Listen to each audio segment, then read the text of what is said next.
en devenir ingénieur en IA en 90 jours grâce à ChatGPT. Premier mois, tu vas apprendre à parler à l'intelligence artificielle comme un pro.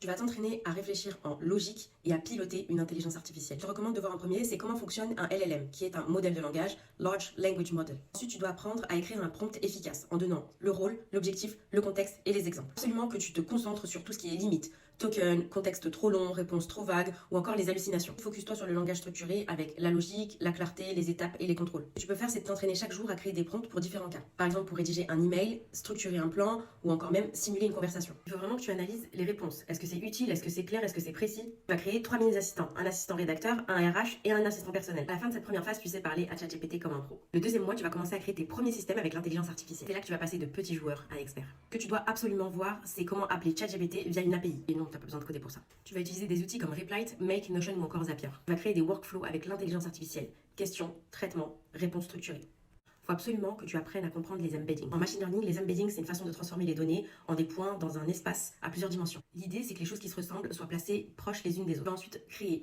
2-3 projets avec l'IA. Ça peut être un chatbot, un copilote métier ou encore un outil qui analyse du texte. À la fin de cette première phase, tu sais assembler l'intelligence artificielle avec plusieurs briques. Le troisième et dernier mois, tu vas penser comme un architecte IA et tu vas surtout créer des systèmes qui sont fiables et évolutifs. Ce que tu dois apprendre, c'est comment structurer ton projet IA. Ensuite, ce que je te recommande d'apprendre, c'est l'optimisation des réponses avec les prompts modulaires et les fonctions séparées. Tu vas aussi apprendre la surveillance des erreurs, l'analyse des résultats et l'amélioration continue. Je te conseille aussi vivement d'aborder tout ce qui est automatisation complète, tout ce qui est workflow conditionné et notification. Ce que je te recommande de faire, c'est de créer un assistant IA spécialisé dans un domaine que tu connais ou qui te plaît. Ça peut être la finance, l'éducation ou encore la santé. Félicitations, il est temps de célébrer.